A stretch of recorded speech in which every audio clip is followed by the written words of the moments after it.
Russia যুদ্ধ কি তবে শেষের পথে? মার্কিন প্রেসিডেন্ট ডোনাল্ড ট্রাম্প জানিয়েছেন রক্তপাত থামাতে তিনি রাশিয়ার প্রেসিডেন্ট ভ্লাদিমির পুতিনের সঙ্গে ফোনে কথা বলবেন।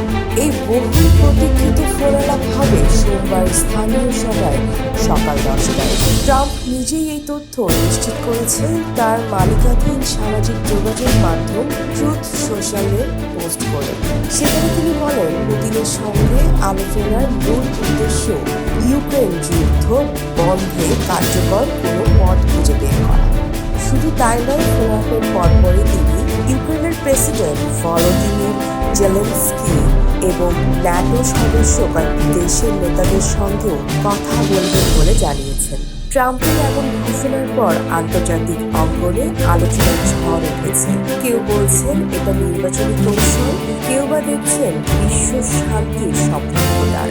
এই উদ্যোগ এমন এক সময় আসলো যখন মাত্র কয়েকদিন আগে ইস্তাম্বুলে রাশিয়া ও ইউক্রেন প্রতিনিধি দলের মধ্যে প্রথমবারের মতো মুখোমুখি বৈঠক হয় যুদ্ধ শুরুর পর থেকে। যদিও আলোচনায় বড় কোনো অগ্রগতি না হলেও বন্দি বিনিময়ে উভয় পক্ষ সম্মত হয়। এই ক্ষুদ্র সাফল্যই হয়তো ট্রাম্পকে নতুন করে উদ্যোগ নিতে উৎসাহিত করেছে।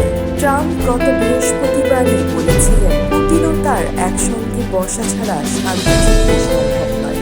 তার মাত্র দুদিন পরেই ফোনালাপের ঘোষণা এলো, যা অনেককে ভাবাচ্ছে আসলে কি শান্তি ফিরে আসবে ইউরোপে।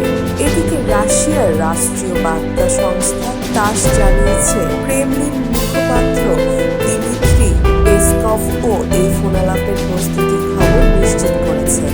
এর আগে একবার পুতিন ও ট্রাম্প ফোনে কথা বলেছিলেন, তবে তা ছিল অনেকটাই সৌজন্যমূলক। এবার আলোচনার বিষয় যুদ্ধ ও শান্তি।